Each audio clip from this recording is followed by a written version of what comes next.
It doesn't matter how sexy, how badass you are. If you don't have a solid foundation, when stuff starts going sideways, you're going to fall back to the lowest level of training you had. The reason that I failed it was because I was focusing on the bare minimum standard. I was like, all I got to do is 52 push-ups. I got to do 60 sit-ups. I have to do 9 pull-ups. And so I was only focusing on this little number, not trying to destroy, like how badly can I destroy this test? How big can I make my numbers instead of focusing on the bare little number? Good enough is limiting. It means that I'm not going to try anymore. I'm just okay with the status quo because I believe there's always the potential to get better. But every time you become a little bit better, the metric to get better is harder. You can hit all those minimum standards, and that does not mean you can perform in the field. We've gotten guys from Buds. They performed great in Buds, but they got to the team and they just... Welcome back to Flipping the Lid. You know what we do here by now, and I love having incredible humans on the show.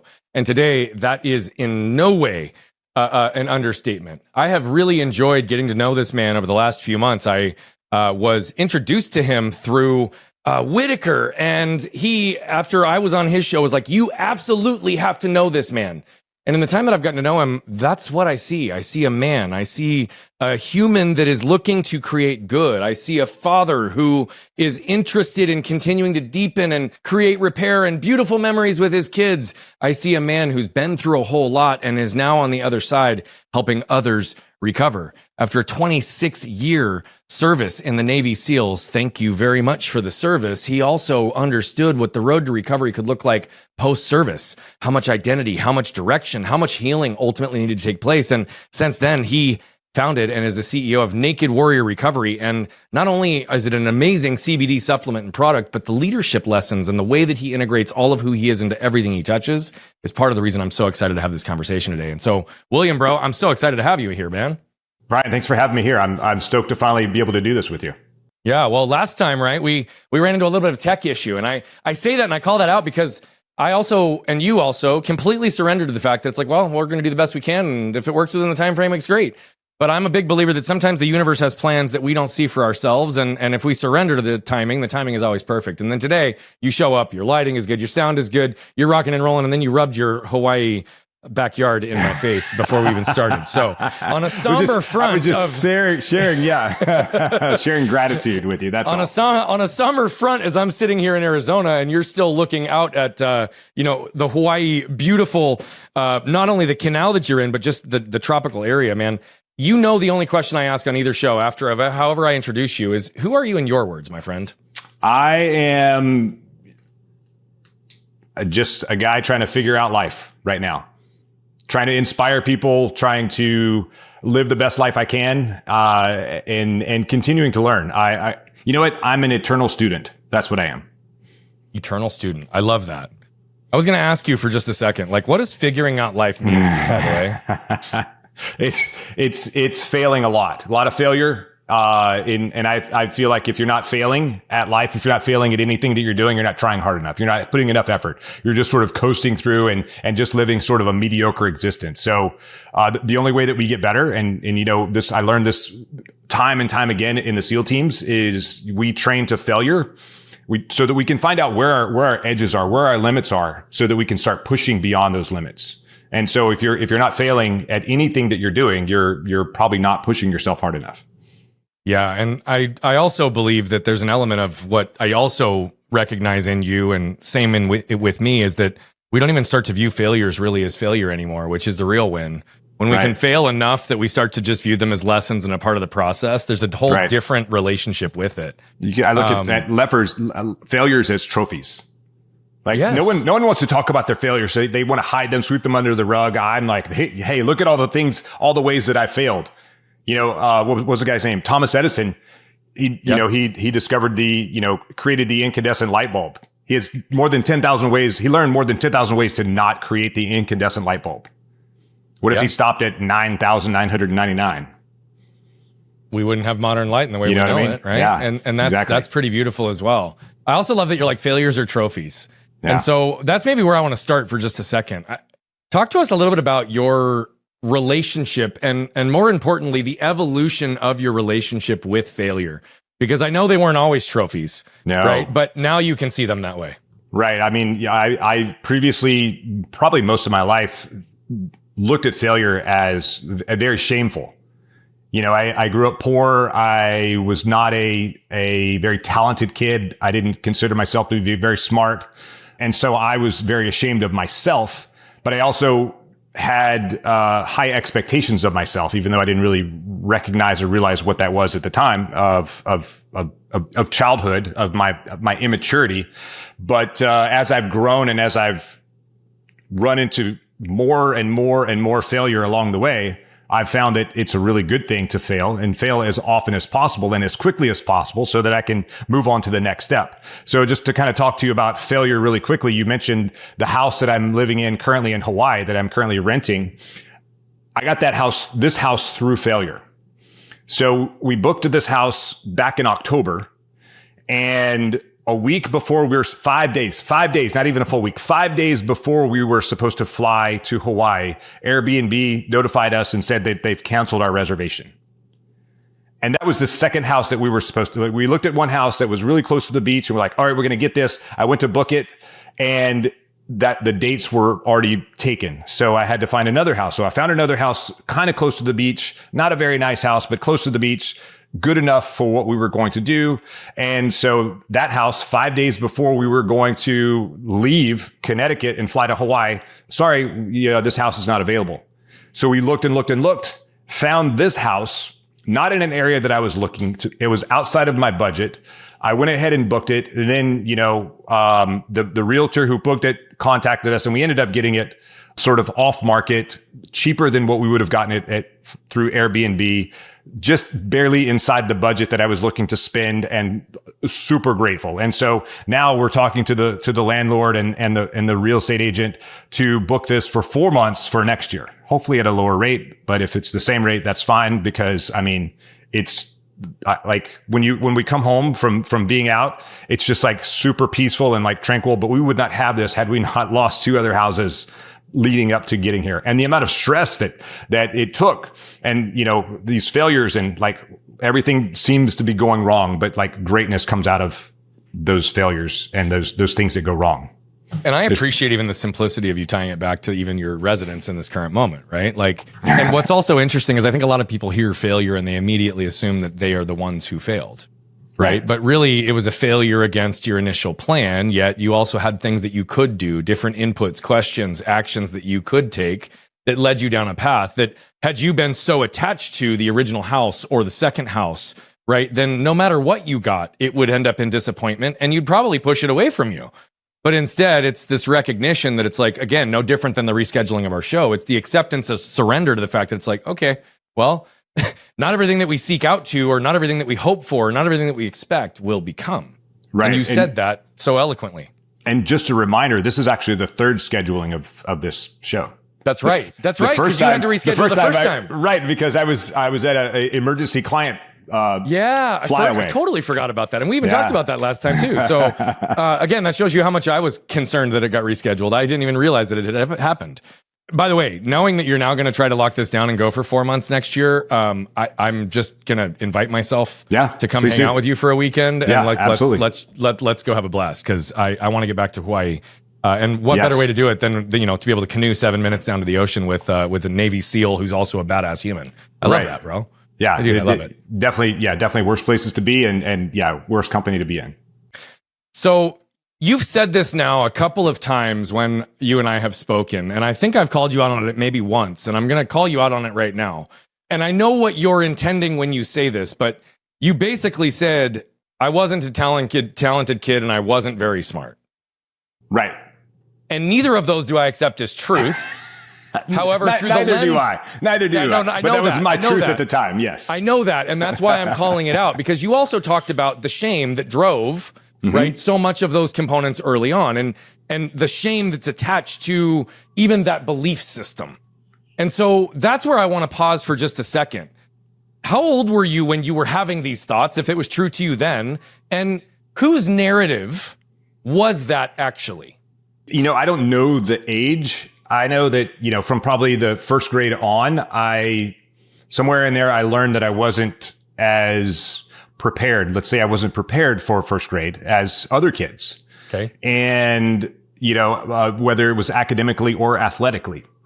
And so that not being prepared sort of helped me generate a narrative over time that I'm not good looking. I'm not very smart. I'm certainly poor. I mean, I was poor as dirt, growing up, and I didn't realize it until a little bit later on when I realized like other kids had, two fun parents and, they lived in a nice house and, but I really can't complain about my childhood. It made me help create the foundation of the person that I am. And even though, I had I grew up the way that I grew up, I wouldn't be the person that I am today without those challenges that I had in my life. Yeah.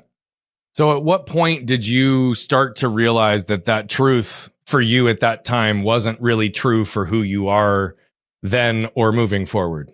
I think probably not until several years after retiring out of the military. It's really? Very recent for me. Yeah. Wow. But I always used that as fuel to drive me. I'm like, I'm never going to be poor like that. I'm never going to, my kids aren't going to be, have those experiences. My kids are going to have great experiences, but not too great because I don't want them to be spoiled, or I don't want them to take life or the gifts that they have, take advantage or not take advantage, or I want them to be grateful for the gifts that they have. Yeah. Yeah. So going from believing that you're not very smart, not very talented, not very physically gifted and athletic, right, as a youth, to becoming a Navy SEAL can seem like a pretty dramatic leap. And Sure. And why I say that only is because, and you know this, becoming a Navy SEAL is elite of elite. Sure. It is some of the most elite military training, right? And regardless of talent going into it, it is the highest of highest levels of respect in military, in service, in tactical operations, in strategy, in teamwork, right? There are standards that are set there that are studied across the world because of what the Navy SEALs have accomplished, right? So an untalented, not very smart, not physically gifted, then serves as a Navy SEAL for 26 years. So give us a little bit of an understanding as to what got you on that path. And what did the early years of being in the Navy on your trajectory to becoming a SEAL look like? I always knew that I wanted to be part of some small elite military organization, although I didn't really know what that was. I didn't know what a Navy SEAL was. All I knew is I was not going to join the Navy because my dad was in the Navy. My grandfather was in the Navy. They have the ugliest uniforms. They have these big gray things that float out there in the ocean. I'm not going to go ride on one of those, although I did for a little while. I was an Eagle Scout. My sort of mentors, if you will, growing up were G.I. Joe and John Rambo and John Wayne and things like that. So I always knew that was like the route, the course of life that I wanted to take, the life I wanted to spend. I was an Eagle Scout. I heard about the SEAL teams from a kid. I was heavily involved in the Boy Scouts. The Boy Scout organization I was a part of in Mississippi, because I was so involved and they wanted to send someone to the National Jamboree, they paid for me to go. And I met a kid there, and he had his life figured out. He was like, I'm going to go to the Naval Academy when I graduate high school. I'm going to fly F-14 Tomcats like the movie Top Gun, and I'm going to become a Navy SEAL. I'm like, that's awesome. I want to do that. What's a Navy SEAL? And he explained to me the hardest military training in the world. They jump out of airplanes, shoot guns, scuba dive, do all these other things. And I'm like, yep, that's what I want to do. I came back from that trip, and like maybe a week or two later, the Navy recruiter called my house because that's what they do. They get a list of kids graduating the next year. And this was the summer between my 11th and 12th grade of high school. And he's like, hey man, have you ever thought about joining the Navy? I was like, yeah, I want to go to the Naval Academy. I want to fly F-14 Tomcats, and I want to become a Navy SEAL. He's like, awesome. Why don't you come down here and let's have a conversation. And I watched a really cheesy recruiting video for the SEAL teams. I was like, okay, so where do I sign, and how do I sign up, and how do I get started on this program? And, I basically joined the Navy before my 12th grade of high school. I took the ASVAB. I did all that stuff. I did all the physical stuff. And so I was in the delayed entry program. And so I graduated high school in the beginning of June. And in the middle of July, I left for boot camp, and the rest is history. Dude. By the way, I love how you compress that story, but I also love how you were able to accomplish clarity before you were asked, and you were able to communicate it and manifest it in a lot of ways as well, right? Had you gotten that call before you talked to your buddy and understood what that even was, Oh, you for may sure. have No way. said like, oh, well, my dad and my grandpa were in the Navy. I don't want to be in the Navy. No, I want to go into an elite military force. Yet, Right. I'm going to be a Marine Corps scout, sniper, reconnaissance, something. I don't know what, but because I heard of those guys. I'd never heard of Navy SEAls. There were not very many books, or certainly right. The movie Navy SEALs was out, but I still had never watched it because my mom wouldn't let me. Yeah. And I mean, but for you to be able to have that kind of clarity and then speak it into existence, it's like, this guy's like, cool. I love this guy's conviction. I love that he's got focus and drive, right? And then it happens. But you don't become a Navy SEAL from a discovery call like that, right? And you certainly don't become a Navy SEAL because you're going through boot camp in the initial level, right? There, when we say the elite of the elite, yes, there are large numbers of people that get whittled down into truly the elite. And that's measured in a variety of different ways. How long from the time that you joined the Navy was being a Navy SEAL in focus and you knew that it was going to happen? It was in focus from, before I joined, although because you wanted it, but was it accessible for you instantly just because you said you wanted it? It was accessible, but I still had to pass the requirements of, the minimum, the physical fitness requirements, the medical requirements, all of the requirements that are in place to become a Navy SEAL. Okay. And so in all actuality, I failed the screening test, the physical fitness test, the first 2 times I took it. And it took me 3 times to pass it. And really, the reason that I failed it was because I was focusing on the bare minimum standard, the minimum requirement, rather than trying to destroy the minimum requirement. I was like, all I got to do is 52 push-ups. I got to do 60 sit-ups. I have to do 9 pull-ups. I have to run in this amount of time. I have to swim in this amount of time. And so I was only focusing on this little number, not trying to destroy, like, how badly can I just destroy this test? Like, how big can I make my numbers instead of focusing on the very little number? So, and I found that's what most people do. They focus on the minimum requirement rather than just trying to destroy, like, blow the minimum requirement out of the water. There has to be standards, but you don't have to abide by those standards. You can just destroy those standards and crush them. Well, you're right. I think this applies to most people in most situations. And it's actually one of the things I talk about as it relates to goal planning and goal setting. And a lot of my philosophies at this point around, like, I believe that when we protect ourselves, we disconnect ourselves. But the issue is that most people protect themselves in what they set their sights on.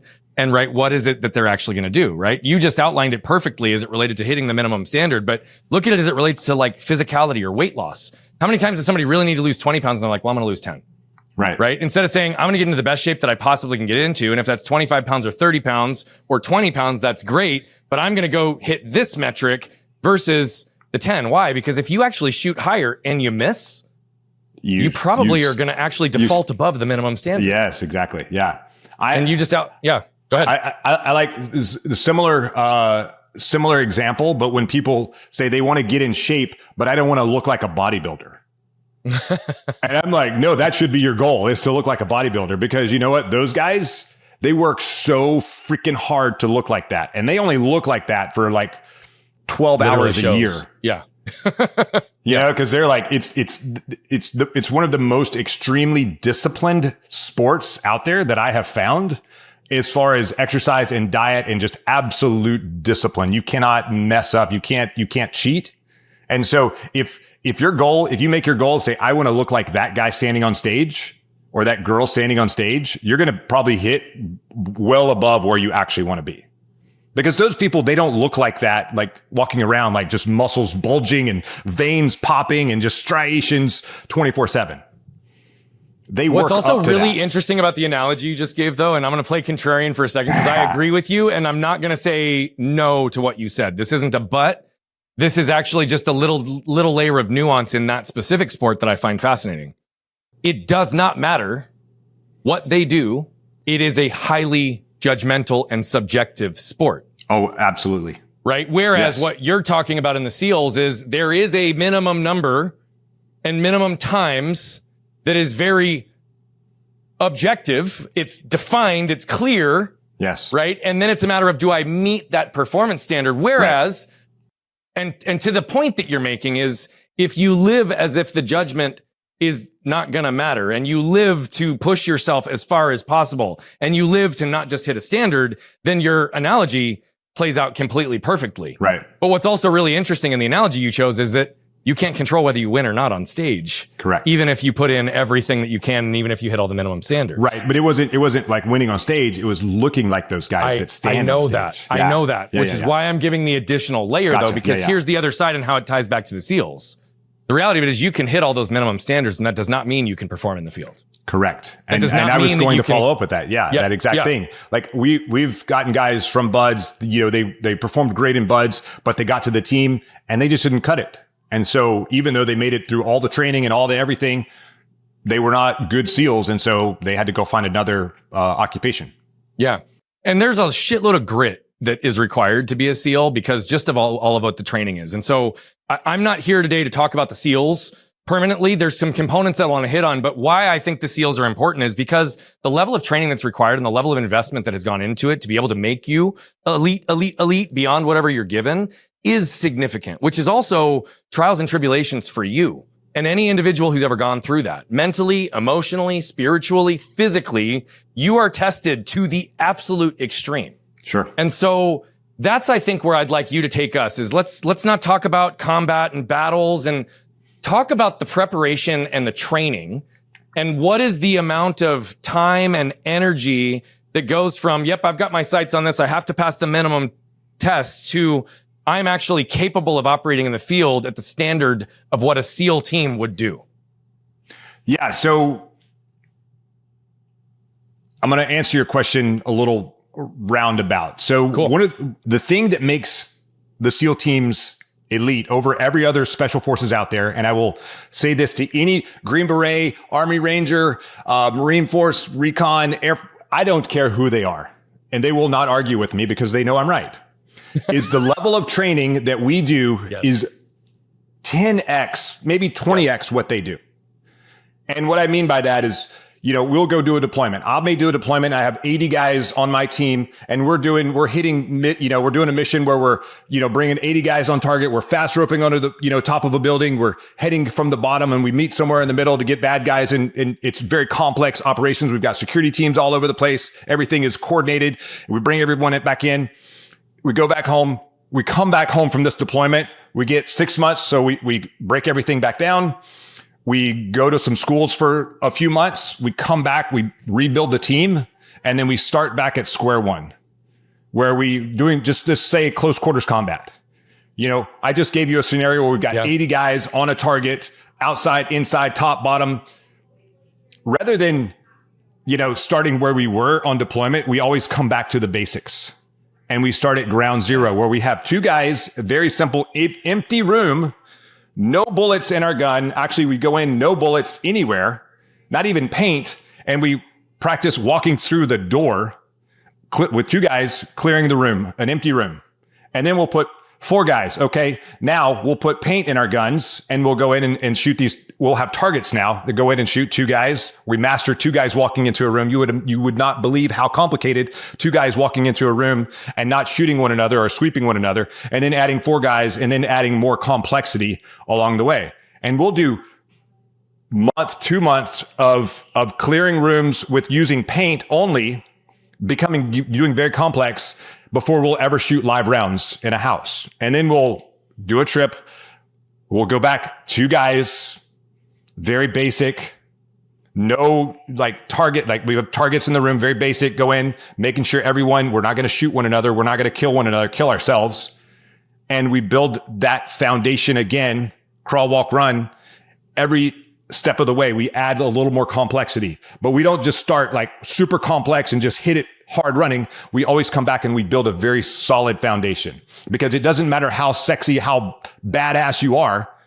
If you don't have a solid foundation, when stuff starts going sideways, you're going to fall back to the lowest level of training you have. And so we raise our lowest level of training to a very high standard, so that no matter how bad it goes, we always come back to that very high level, lowest level of training. Well, and the reality of it is the highest level of training through repetition and the iterative nature of what you talk about makes it so that it's muscle memory and it becomes instinct versus training. right? And that's something that even in the nature of passing those minimum bars for the test is the difference in making the SEAL team versus not. Because again, you always will fall to your lowest level of training. Always. You and I were talking about this through a different lens, right? Not long ago. And it's like, if you could apply all of what you have learned in some ways, or the recognition of the gap between all the areas that the world has not trained us effectively, right? But we're still expected to operate versus what you learned in the field, right? Whether it's as an entrepreneur and the emotional roller coaster of navigating partnerships and communication and sales, whether it's as a father and the reactive nature that can take place when you're seeing something that your kid could do better or they're creating damage, right? Like all those things that we aren't prepared on, we end up creating failures on in our lives. Whereas the SEALs want to remove any margin of error.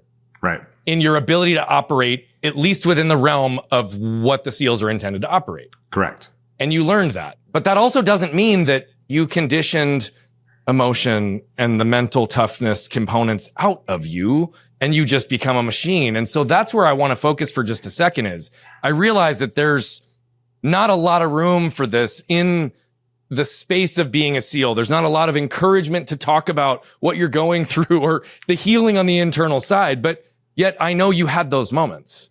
What were some of the most challenging moments for you, whether it was emotionally or motivationally, that you maybe didn't see the light at the end of the tunnel, or you didn't know how you were going to navigate through, but yet you did through the course of your SEAL work is what I'm specifically asking. That's a good question. Here's an example. So 2004, 2005, we trained to go to Afghanistan. We trained very hard. My platoon was, and this was not me saying it, my platoon was the best platoon at SEAL Team 10. We should have gone to Afghanistan to do that mission. When it came time for the commanding officer to say, hey, here's where I'm going to send the platoons, because he kept that really to himself until the very end, till he had to tell us where we were going to go. And he, laid out his plan, and he said, okay, SEAL Team 10 Gulf Platoon, you're going to Iraq to do the security detail for the interim government of Iraq. It absolutely crushed our souls. We worked so hard. All of the training cadre, everyone is like, this is the best platoon at SEAL Team 10. There are other very close platoons behind us, but we just performed. You were the best. Yeah, we just happened to be the best. It wasn't me. It was the guys. I was a part of it, but it was the guys that were working for me. So I went down to the commanding officer after he briefed the entire team, who's going where and who's doing what. And I said, why? Why would you do that? Why would you send us to do this really crappy mission that we don't want to do? Go be some government official's babysitter where we are the best combat platoon at SEAL Team 10. He's like, you're right, you are. And this mission is, it's a no-fail mission. Nothing bad can happen to these individuals. So I have to put my best foot forward. And that's why your platoon is going to go do this job. That's a very hard thing to argue with. That was great leadership on his part. Basically saying, yes, you are the best, and I have to put my best foot forward. And so you're the best foot. So let's go. And so then I had to take it back to the team, back to my platoon, and say, okay, here's why we are getting punished or rewarded with this mission. Because we are the best, because we're the most capable, because we can pivot and we can adapt to whatever the environment gives us. Because the value of the mission was above your ability to see the value in what it looked or appeared to be. And so that was still very hard as a leader to convince my guys that this is the right thing for us. And then we get to Iraq and we start doing that job. And then the guy we're in charge of says, I don't want a military presence. I don't want a U.S. presence. So then we go and we do the job that we're trained to do. We go kick doors, we, hunt bad guys and things like that. But then the leadership that was in charge of the whole security detail, they said, they basically bribed the guy that we were supposed to be guarding and said, hey, if you bring on, a U.S. presence, then you get armored vehicles, you get training for this, you get, your own, Iraqi security element, and all these you get American air support to fly you around the country to do all these things. And he was like, okay, I'll take them. And so once we got settled doing the mission that we were supposed to do, we got punched in the gut again. Okay, by the way, you got to come back and do this mission again. And so that was an extremely difficult thing to do as a leader, saying, all right, fellas, you did awesome again. And you're going to go back and we're going to go do this no fail mission. So we're going to turn lemons into lemonades. And so that was a difficult deployment. But we worked our way through it. I learned a tremendous amount of lessons on leadership and how to lead men and really like turn lemons into lemonade. And anytime that there was an opportunity to send my guys that were performing really well down to another platoon that was hunting bad guys, I would cut them away for a few weeks. Hey, go get your combat in, come back, and then we'll send some more people down. So, yeah. By the way, that's a great example. And you, fortunately, as a leader, had the courage to ask why, to get more information, to hopefully be able to then connect the dots with your team. And just continue to go from there. But I think that's where I want to sit for just a second, is that moment when not only you asked why and received the answer, right? But most importantly, what you then talked about which is like, oh, how am I going to go convince my team that this is the best thing for them? Yeah.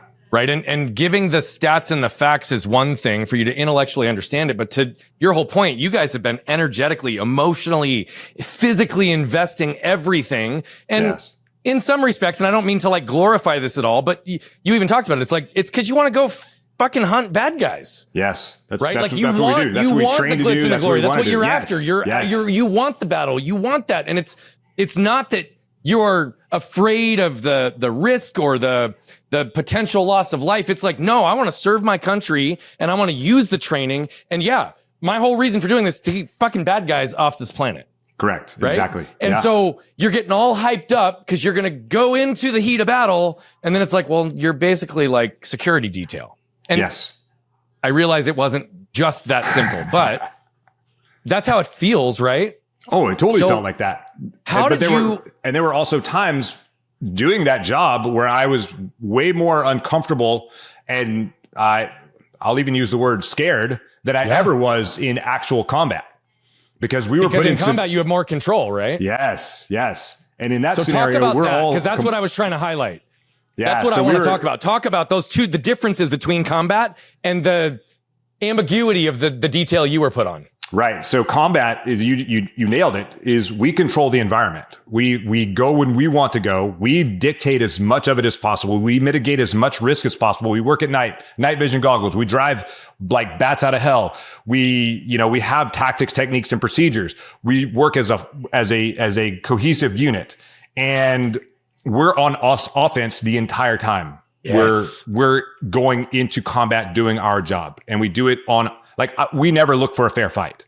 Right. If it's a fair fight, there's a chance that we could lose. We never, ever want a fair fight. We want to always stack the odds in your favor, always. 100% of the time. Mm-hmm. Mitigate risk as much as possible. That doesn't mean that we can't lose life. We can't get hurt. Things can't happen. No, but you're talking about your brother's lives. Like, you're not fucking around with shit. You're like, no, we want to stack it in our favor. And if it's not in our favor, we're going to change our plan, change the operation, or not do it. Right. Like, that's just the truth. Yeah. And so we control as much of the battlefield as possible. Doing the security detail, you're on defense the whole time. And that is exhausting. When you're out and you're just surrounded by people and it's not a good place to be. And people who don't like you because you're American, because of the color of your skin, because of where you come from. Right. And they just absolutely hate you. And so I, for sure, was more terrified in that role because I didn't know what was going on. I couldn't control any of it. We would roll into things and it just wasn't what we had planned. And so we had to modify the plan like on the spot.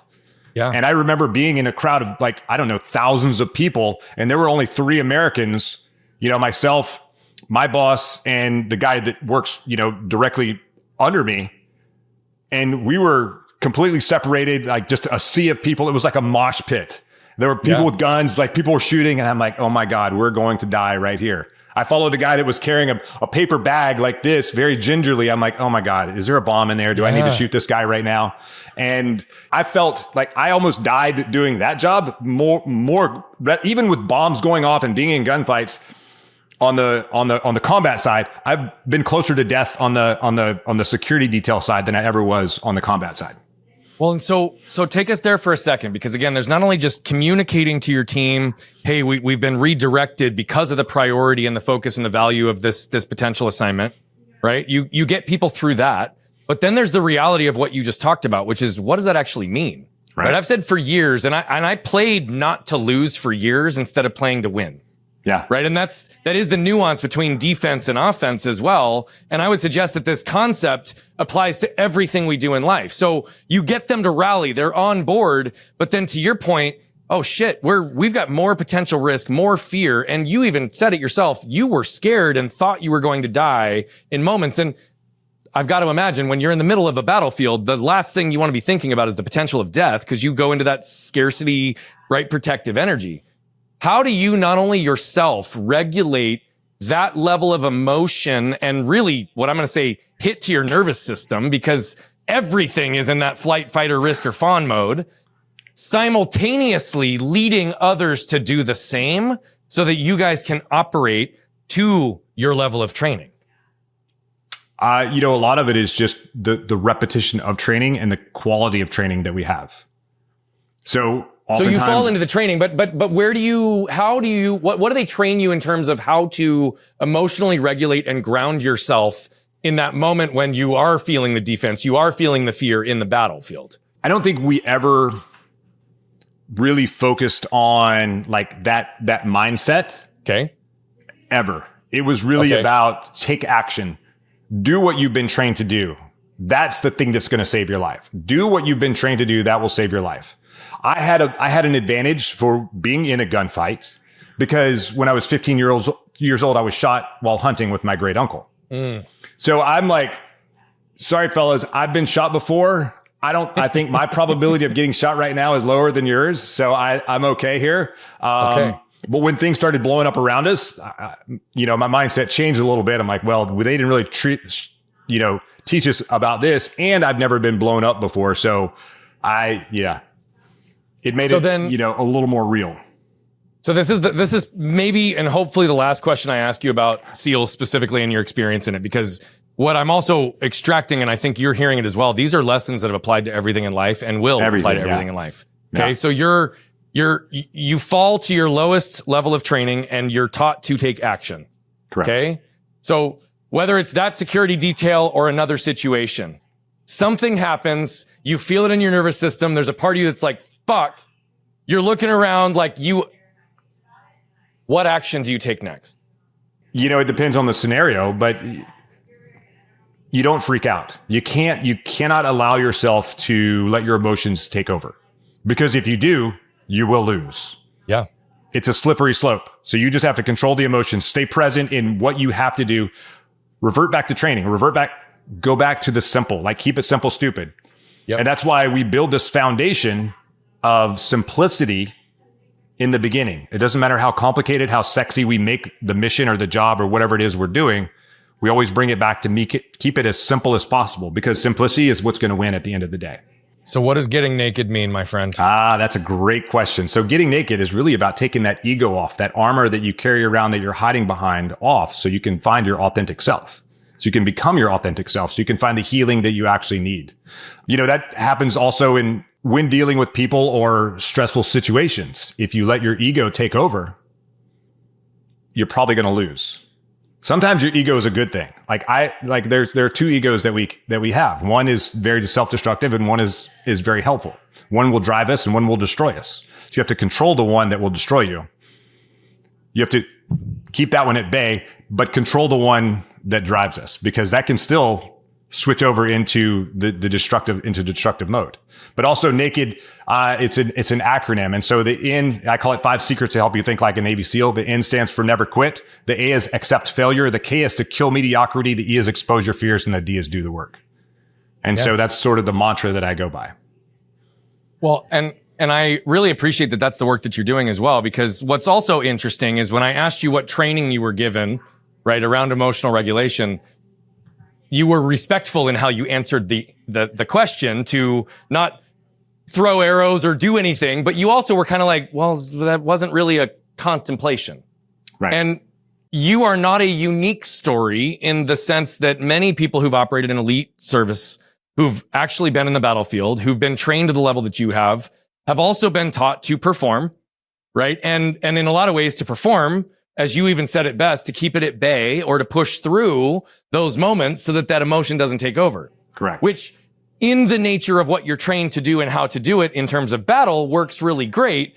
But then you come back and you get out of service and those things can show up in completely different ways in your life because those pieces weren't taught as it relates to going to get a coffee at Starbucks and interacting with the barista or the asshole that was in front of you or a spouse that's challenging you or your kids or any of it, right? Exactly. And so that's what I want to maybe spend a few minutes then as you got out in 2018, right? Yep. And you started to learn a whole lot about yourself that you didn't know because of all the training and because of everything you'd done to perform. Talk about that unwinding period, both in your identity and in your awareness and understanding of maybe the parts of yourself that needed some work at that point. Well, I think I didn't learn those things about myself while I was on active duty because I didn't have to. Right. Because maybe there was something impacting me at home, but I would go to work and work was way more important than, because work is life or death, than what I was dealing with at home. But when I got out, then I didn't have that mission anymore. So I actually did a TED Talk 2 years ago, I think, talking about, it was life transitions. And, my transition from the SEAL teams to civilian life was the hardest military mission that I've ever been on. And I'm still on that mission today. And, it was kind of like that movie, that Avengers movie where Thanos snaps his fingers and half the world's population vanishes. That's the way I felt. I had mission, I had purpose, I had a team. One day, the next day I had nothing. It was gone. I was completely lost. I had no idea what to do. I didn't have that outlet of work anymore, that escape. And so now I had to I was very messed up and I had a lot of stuff to figure out. And it was actually other people's belief in me that kept me going, that helped me start Naked Warrior Recovery, helped me start my coaching business, helped me start the speaking business. Other people believing in me more than I believed in myself. Because I didn't have that mission, that purpose or team anymore. So I had to figure out new purpose, new mission, new team. But I also, in different relationships, I had to figure out where my ego was taking over and controlling me versus me controlling my ego. And so that has been a tremendous amount of work that I have done, I don't know, probably in the last year and a half, like a tremendous amount of work in that one specific area. And that has impacted so many areas of my life. Once I figured that out, the rest of my life has gotten so much better. So if you're willing to, and I know that you and I've had the privilege of having a number of non-recorded conversations as well. And I did ask you before the call if there was anything off limits, and you said absolutely not. But at the same time, I find myself, especially when I start to build a relationship, this is partially why I like to interview people that I don't know beyond one or two conversations, because I don't have the same level of need to protect them, right? Which I feel for you. And I just say that. I feel the need to protect you. But that said, I'd like you to identify an example, because we rattled off a whole bunch of things, whether it was business or spouse or kids. Mm-hmm. What was something post-service in these last 5 to 6 years that hit you the hardest and taught you the most that you didn't see coming? I would say in my relationships, I think in my relationships. Because, so in the time since I've gotten out, I have 2 divorces now and a new relationship. My new relationship, is almost 2 years old.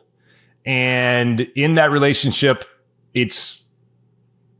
I had a call with my therapist the other day, and she said, the deeper the relationship goes, the harder it will be. There's so much truth to that. And I was like, that's the most opposite thing that I have ever considered, because I'm thinking the deeper it goes, the more trust, the more value, the more whatever. But she's like, no, it's actually the opposite. The deeper the relationship goes, the more you have to lose. And so very early in the beginning of this relationship, there was some miscommunications, I think, and a lot of hurt on both sides. We hurt one another inadvertently. And so it's taken a long time to build that trust back and to really like turn the ego off, really focusing on like, I've learned a tremendous amount of masculine and feminine energies and how those work. And those are things that I have never thought of. I thought, everyone talks about, only thing anyone ever talks about masculinity is toxic masculinity. And I'm like, what the hell is toxic masculinity? It's actually an oxymoron. There's no such thing as toxic masculinity. Masculinity is masculinity.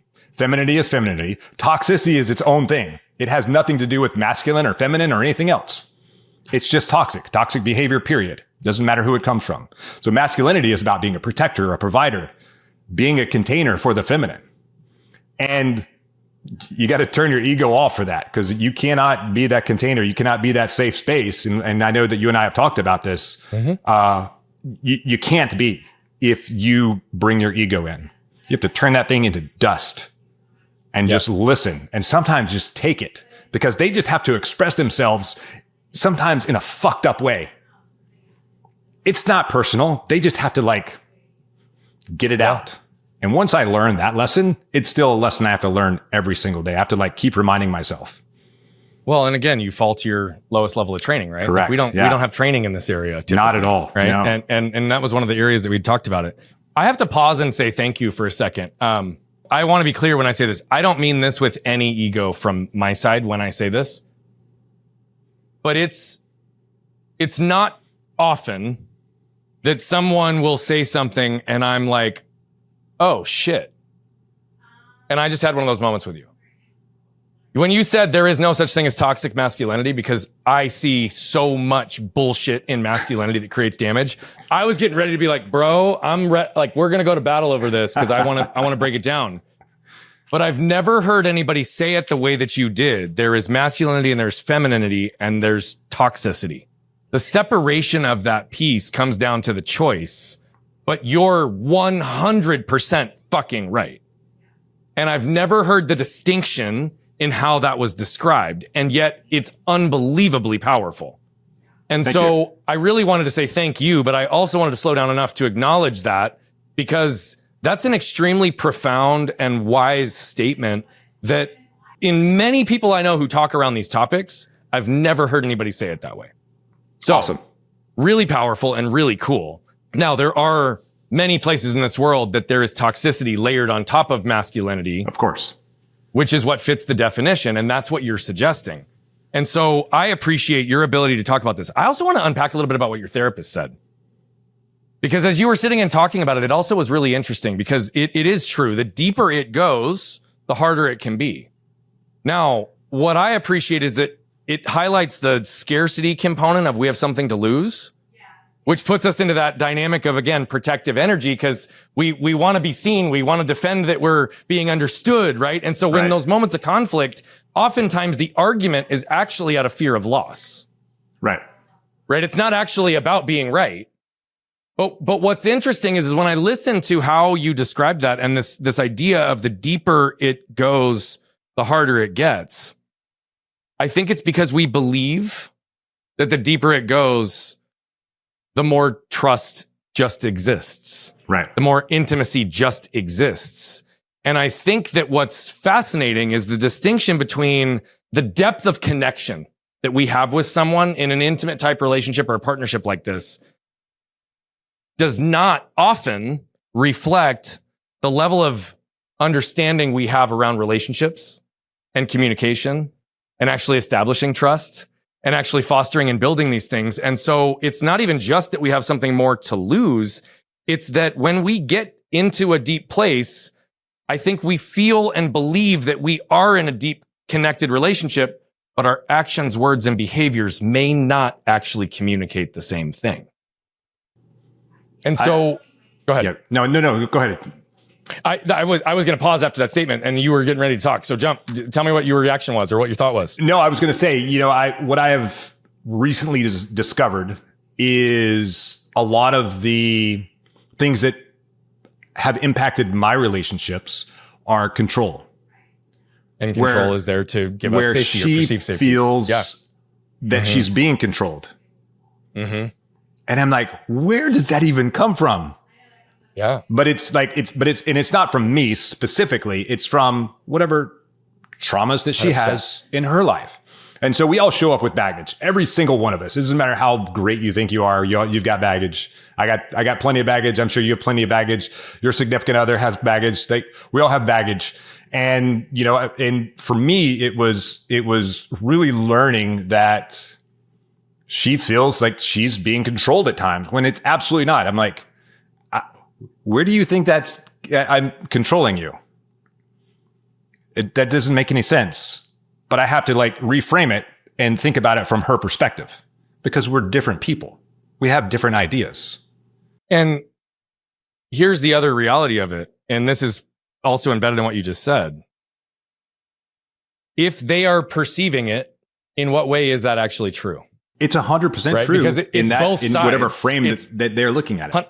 100%. And so, but it's also both, one, how they're receiving it based on their own conditioning. But again, the same question around what about my actions, words, and behaviors are communicating that to her. Right. Whether or not that's my intent.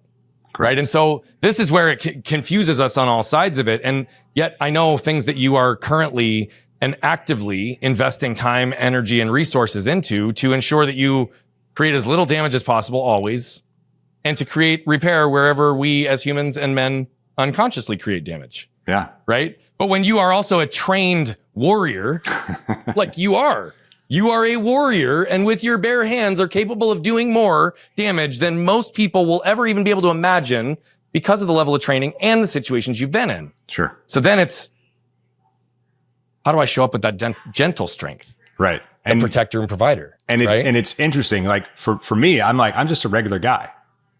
I just do regular things. I had a regular job, going and kicking doors in was just a Tuesday for me. It was it's no big deal.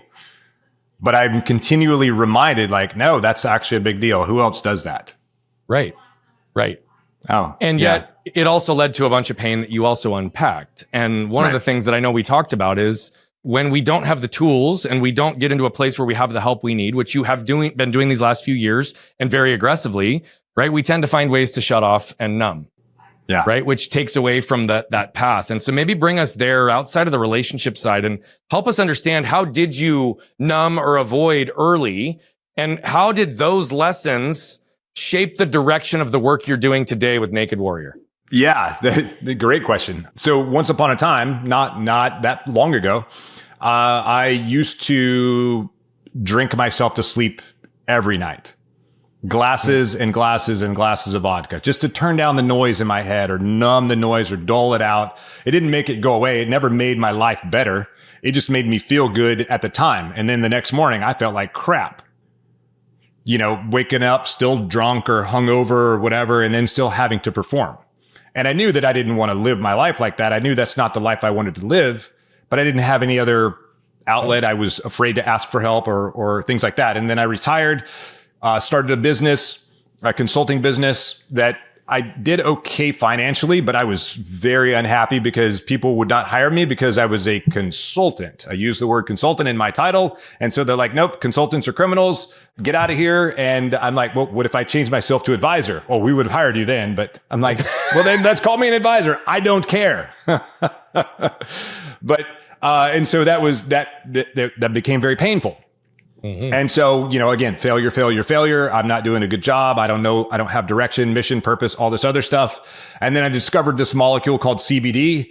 And, I refused to try it while I was in the military because number one, it was unregulated. It's still relatively unregulated, but, it's also from the cannabis plant, which if I were to consume cannabis while on active duty with a top secret clearance, then my retirement gets null and void and I, have to find a new job. So it wasn't until a year after I retired, I met a buddy for lunch one time and I was like, hey, I'm going to go see if I can find some CBD. Maybe that will be helpful. He's like, I've got some at the house that a company sent me. I tried it. I didn't feel anything when I took it. But what I noticed over time is the thoughts that were bothering me bothered me less. The pain in my body bothered me less. My sleep was a little bit better. And when I ran out of that first bottle of CBD, things that used to not bother me for that month or so that I was using the product, they started coming back and I was, what's the problem here? Maybe it was CBD.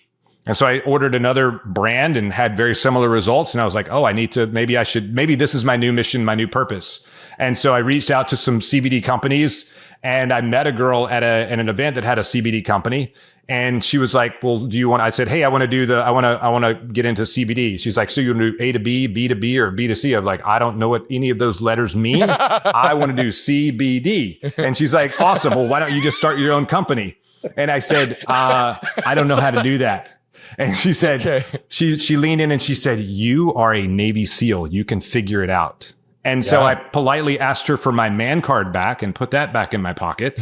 And I went home and I Googled how to start a CBD company. Off of it, because that didn't right. And so then I started the company Naked Warrior Recovery. And, originally it was really focused on veterans and first responders, because that was really my demographic. And since then it's grown into, still veterans and first responders, but, soccer moms and CEOs and regular business people pretty much across the board. And then from there, I didn't know how to run a company or run ads. And I, hired some coaches, and they're like, why aren't you coaching people? I'm like, what am I going to coach people on? I don't know anything. They're like, yeah, you do. Figure it out. Okay. Why aren't you on stage speaking? I'm like, what am I going to talk about?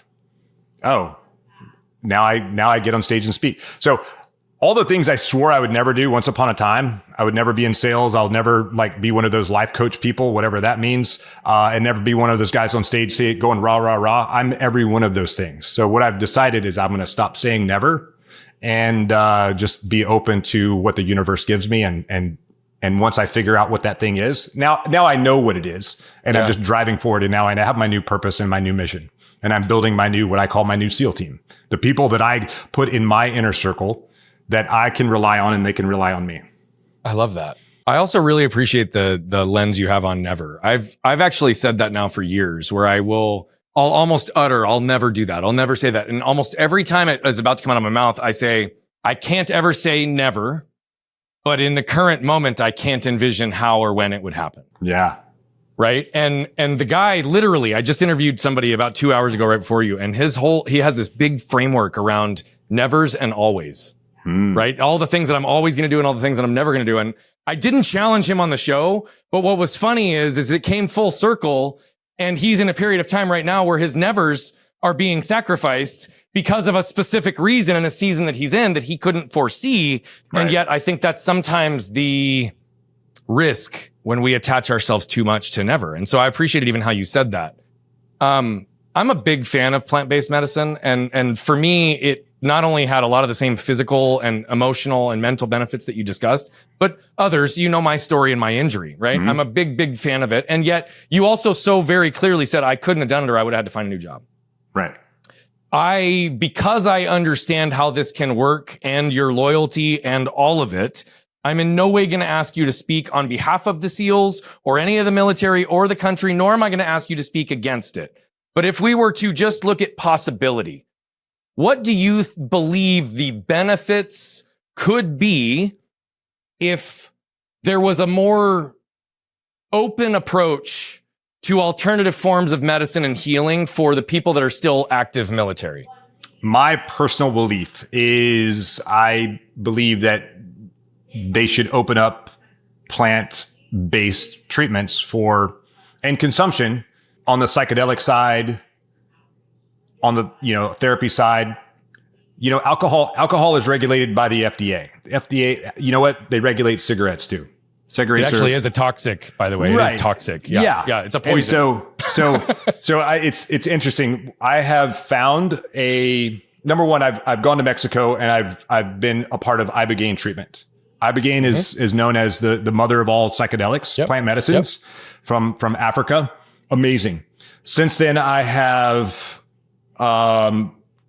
figured out a recipe for me on an as needed basis that is one of my CBD THC gummies. So I have some gummies that have 5 milligrams of Delta 9 THC, and then I found another gummy that has it's mushroom based plant.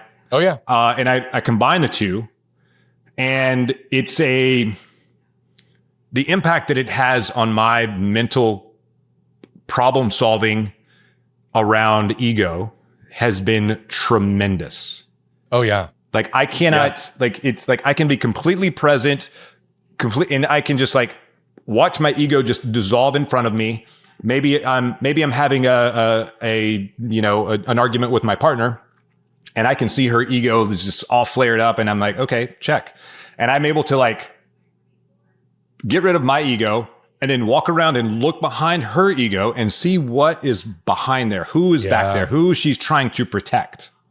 And I can look at the problem like really like 360, 720 from all angles, and then like really understand what's going on. And I can do it, especially in like a conflict scenario or a problem solving scenario. I can like step back, because I believe what it does is, we have the conscious mind and the subconscious mind. It's the ability, it gives me the ability to tap into my subconscious and really deconstruct what is actually going on without my ego getting in the way. Yeah. When I do, and I come out of that and I'm like, I can have zero ego. I can still perform at a very high level. I could go do my previous job as a SEAL or do my job that I do now as a coach, consultant, speaker, whatever it is, and solve those problems or, help whatever thing I have going on in any relationship that I have with this specific combo of plant medicine. So I would say, open it up to the military. You're going to have less drinking incidences. I mean, just CBD alone helped me drink less. Agreed. THC, like just the THC gummy with the sleep gummy that I have. Yep. I drink almost never. I drink only if I want to. You and me both, bro. You and me both. I don't miss it. I don't care. Yeah. No, and what's funny is, I tie this back as well. I mean, again, I've done mushrooms, I've microdosed mushrooms and psilocybin, right? They're one and the same. I only say it so that people can hear them both ways, right? I THC, CBD, multiple other different forms like of the natural plant-based medicines. There's real healing modalities to them. They really, truly are medicines. And what you're also talking about, and I just say this to people who don't totally understand all the dosing, what you just referenced as well is truly microdosing. Yeah. Right. Which microdosing has the effect in our bodies, in our emotions, and in our minds without making the psychedelic nature of getting high or tripping, as others might call it.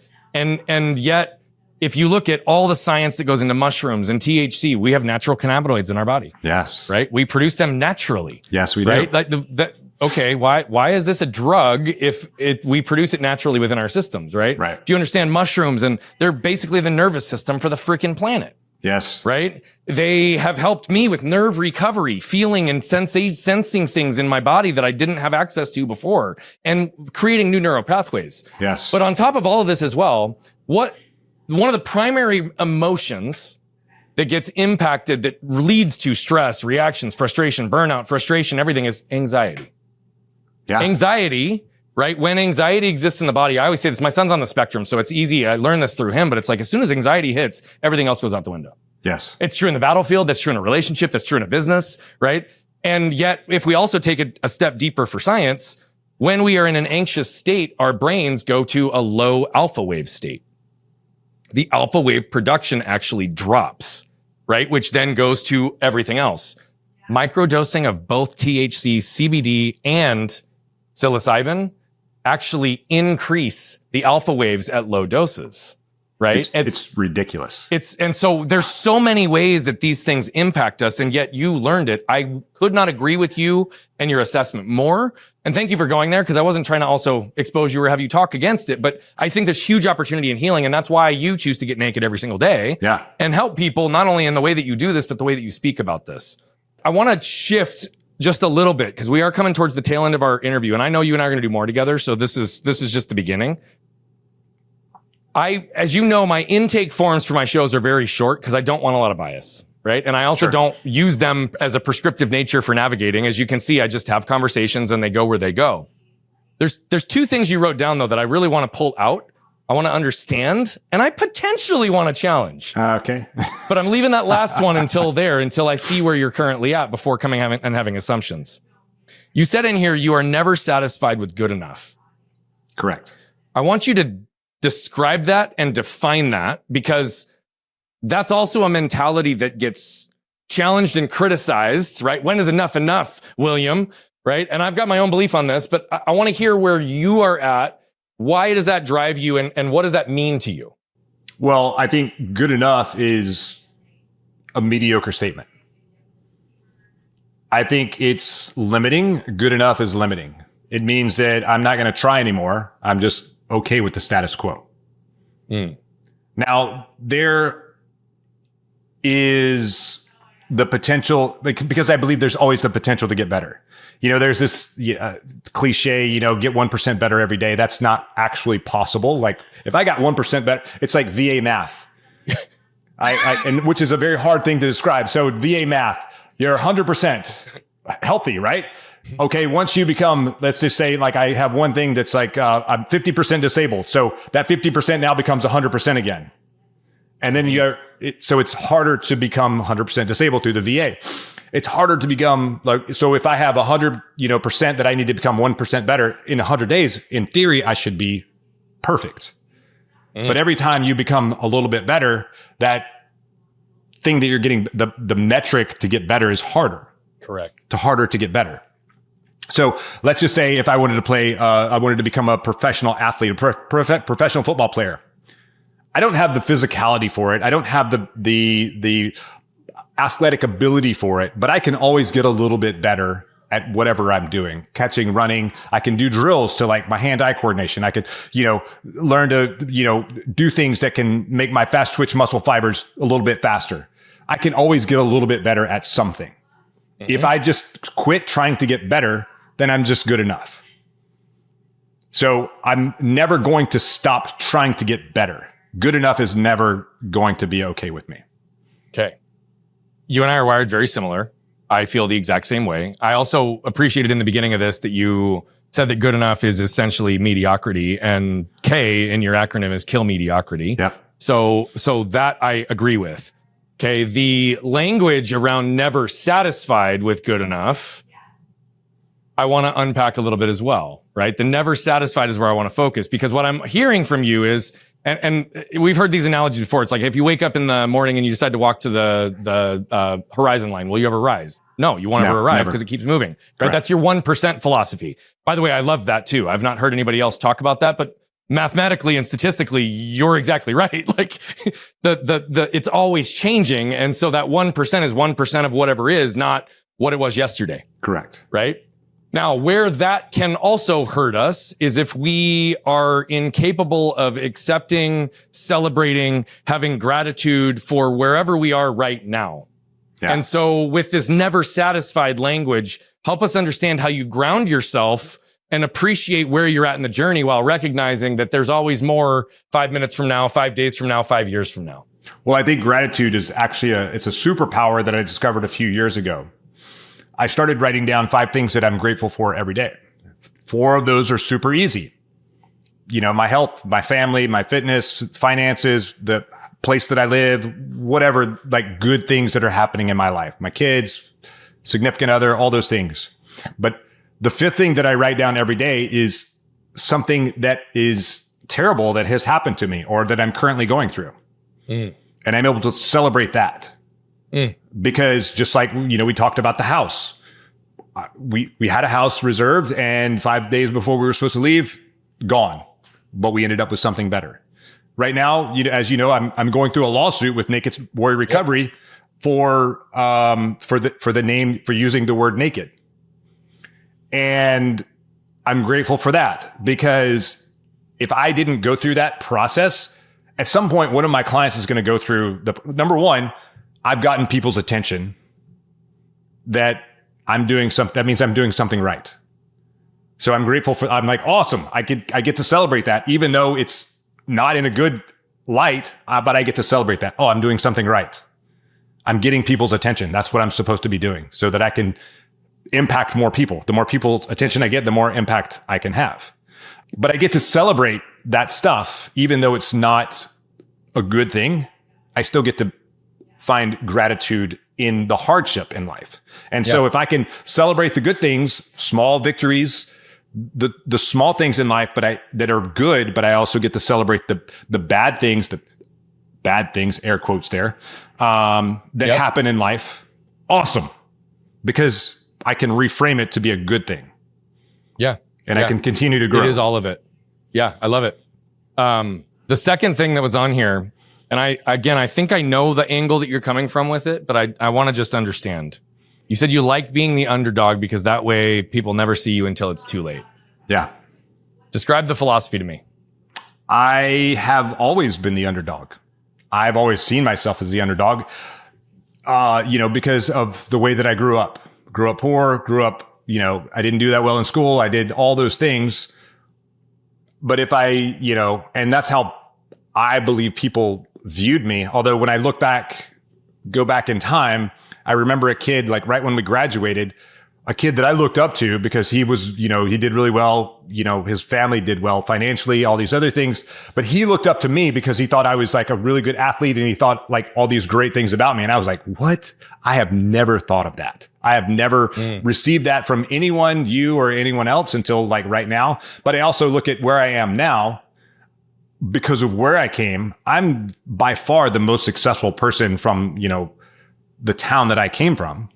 In many ways, I may not be the most like financially successful because I know there's some kids there that did really well, but certainly in my high school class and most of the people around me, I live in Hawaii part-time. I travel around the world. I climb, mountains. I was a Navy SEAL. I've been around the world. I've done great things. I've got great relationships. And also with this lawsuit, multi-million dollar company coming after me. I'm just a little guy over here trying to help veterans and first responders in veteran suicide.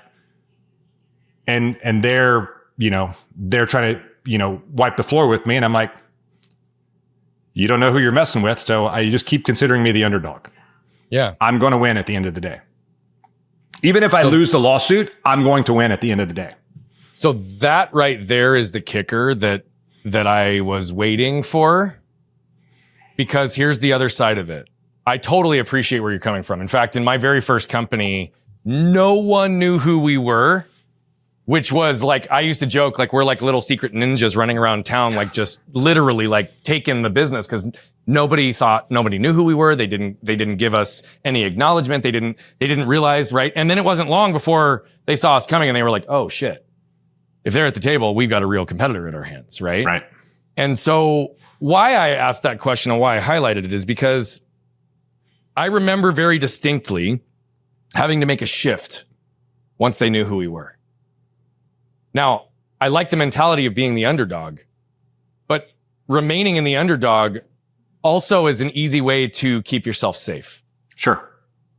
Because you're not always the underdog. Correct. Even though that's how you want to be perceived. And so that's what I'd like to understand from you is in this mentality, right? It doesn't matter what it is. I'm going to win. I hear you. I believe you.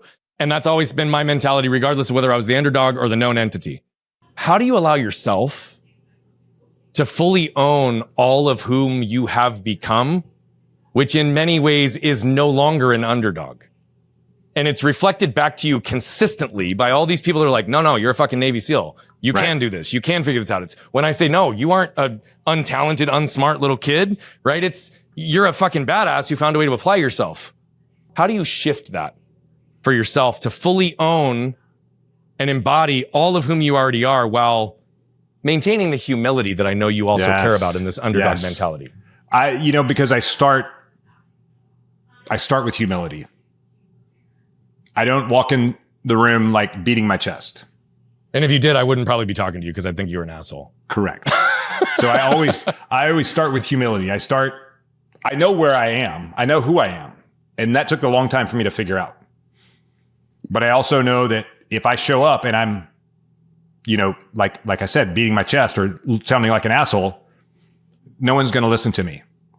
So I want to lead with like, hey, I'm just a regular guy. I'm just over here trying to make a difference, do good in the world. And then when I have your trust, then I'll show you who I really am. And I'm not an asshole.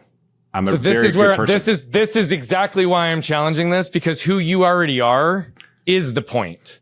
Right. And so if that can be seen day one, here's the reality. All I know about you is that you care deeply about adding value everywhere you go, with every human you do, with everything you exist in, right? Mm-hmm. And your value is what you deliver to the world, which is apparent and it's real. Whether you have their trust or not, you're going to operate that way unilaterally because that's who the fuck you are, right? Yep. At my core, yes. So then really the only distinguishing factor becomes worth is defined as what you believe you deserve. Correct. Yeah. And so what I'm trying to suggest here in this little nuance, my friend, is humility is and has to be the focus. But you can be humble and be the unequivocal leader in every room you go into without you needing to ever say it or prove it. Yes. And so that's where I want to challenge you, because I think this underdog is still a moment that's preventing you from receiving what you're actually worth in every capacity within your businesses, your speaking, your impact. And therefore, I want you to aspire to fully owning exactly who you are, regardless of whether or not you've earned someone's trust, and operating that way so that the value that you give and exist in is felt instantly and unilaterally wherever you go. No, I like that. I'm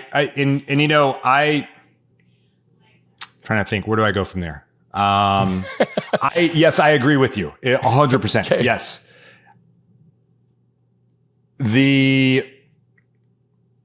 No, I agree with you 100%. I don't have anything. I don't have any feedback for you. I don't have any pushback. And again, I hope you know I'm saying that with zero judgment and zero criticism. No. I'm 100% on board. I mean, I know when I walk into a room, I know the impact that I have. Whether or not you say a fucking word. I don't have to say anything. I know when I walk into the room, people pay attention. Bingo. So you're no longer an underdog is my point. So stop hiding. You can't hide is my point. You're still trying to. And you have all these people reflecting to you through this lens of, no, dude, look at all the shit you've done. Look at the leader that you are. Look at all of what you've accomplished. And yet you still are in this space where you want to be the underdog. No, bro, that's not the game anymore. Gotcha. That's playing not to lose. That's not playing to win. Yes. I did write that down. I mean, it was just a spin on the words you used earlier, right? And here's what I'm trying to say. I know this because you speak these universal truths and you exist this way. Yep. It's how I receive you and experience you. And so that's why I lovingly am challenging you to say, okay, how do you get a little bit more naked and remove that last layer of armor and protection or trash, right? That's still tied to that bullshit. You're not smart enough. You're not talented. Crap. And just like every time we talk, you provide tremendous value. I love it. Thank you. I try to do that in every interaction I have with everybody, always, because here's the thing. I know I'm capable of it if I'm honest and real with myself. Sure. Right. And I'm speaking to you in a way that I am no differently speaking to myself still consistently also. Right. Which is to allow myself to recognize and own all of who I am. And that doesn't mean that I need to beat my chest and justify, prove, or scream it to the fucking world. It's had in every interaction and every step and every conversation I take, because I don't have to justify, prove, or defend it. Right. Right. Yep. Exactly. And I would suggest that the core of all the training in the SEALs is to get you to a place where you can deliver and execute on the mission because you've stacked those odds in your favor, and that you don't have to be the underdog. But the reality of it is the second someone knows that you're a SEAL, you don't have to say a fucking word. The reputation's carried beyond. Yeah, it's true. Your whole life's prepared you for right now, bro. And now you're just going to rip that off and create more impact. Yeah, let's go. I'm ready. This is the last kind of closing question that I really want to ask you before I have you make some words and some statements. Where is one area right now that you are struggling, that you also are actively shifting your perspective to find the good in it? You talked about how you do that in so many situations, so I'm asking you to make it tangible now. Can you ask it a different way? Because, and I only say that because I've been doing a tremendous amount of work on the abundance side. A shitload. It's obvious. On my value. Yep. Who I am. I used to have a really terrible relationship with money. Like, I don't deserve it. Yeah. I absolutely deserve it now. Yes, you do. And so I'm just asking you to kind of reframe the question so that I can think about it a little bit differently. You have communicated in multiple situations, right? Like whether it's removing the ego to seek the perspective of your partner, right? Where it's, I have to ask those questions and see those moments of resistance or challenge and then find the good in it, the opportunity in it. In your comment around not good enough, right? It's this never ending perpetual, like, okay, these things can hit me. They can feel like resistance. They can suck. But yet if I shift my perspective and I learn and I ask the right questions, I can grow through it or I'm going to win no matter what, right? Like this. And so what is something right now that you're actively dealing with, going through, struggling with, however you want to put labels on it, that you are consciously rewriting the narrative to see the opportunity and the good? I think I would say, I think it's still on the money side, on the value side. Okay. By the way, me too. I share the same one. That's something that is, as much as I've continued to move through that, I consistently have pieces that come back that I've got to pay attention to. And I appreciate your transparency and your honesty. My friend, if you had complete open mic, which you do, because I'm giving it to you, what's a closing message you want to ensure that every audience member hears today? Ooh, closing message. I would say it doesn't matter where you come from. I lead with humility, and I say that, I grew up poor and I was a poor kid and I wasn't smart and all that other stuff, because I want to let people know it doesn't matter who they are, where they come from, what they have done in the past. That's in the past. The rearview mirror in your car is very small and your windshield is very big. So if you're looking in the past and you're driving looking in your rearview mirror, you're probably going to have a wreck. So stop looking so much in the rearview mirror. It's there for a reference. Look forward where you're going and go and create greatness, because you can. All you have to do is want it and drive towards it. I love that, brother. I know that you have a SEAL Leadership Challenge. You've got obviously everything going on with Naked Warrior Recovery. You're speaking, you're coaching, you have your CBD products. All those links are going to be in the show notes for people to be able to reference and be able to find you. I call that to attention just so that everybody knows to go look for it afterwards. I've been taking CBD for years. It definitely was something that impacted my entire ability to get to who I am and where I am right now. William, brother, man, I'm grateful for who you are. And thank you for being here with us today, my friend. I'm grateful to you. Thank you so much for having me on here. Yeah, likewise. And for those of you who just saw William jump in and flip his lid, right? You can be truly an untalented, unsmart person and then become one of the most elite military warriors that has ever walked the face of this planet. If you get clarity and conviction around who you are, or at least what you want, when you get that call, you can answer with conviction as to, this is who I am and this is what I want to accomplish. Then there's a process of consistently learning and understanding through humility and getting knocked down until at some point you accept and realize that failures are really just lessons followed by opportunities and choices. But when you can also acknowledge how good you are without the need to prove it, justify it, or defend it, that value is evident and seen and experienced everywhere you go. And when you talk to William, his examples of how to get naked, how to give transparency, how to remove those toxic elements from our lives that don't have to impact the labels or who we are, then you truly can create freedom. William's done that. He's still doing that, because guess what? There is no final destination, only constant evolution of self. But if you settle for mediocrity, that is all you will ever be.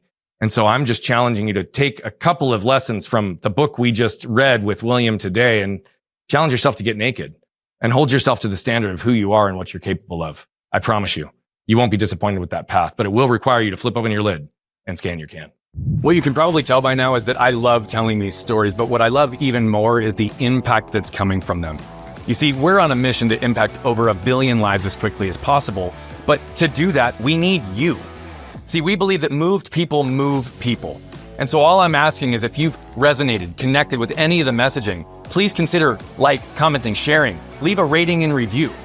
Thank you so much for tuning into Flipping the Lid. And if you want more information on the show, how to become a guest, how to recommend a guest, or any of the other details, head over to flippingthelid.com. We'll see you there.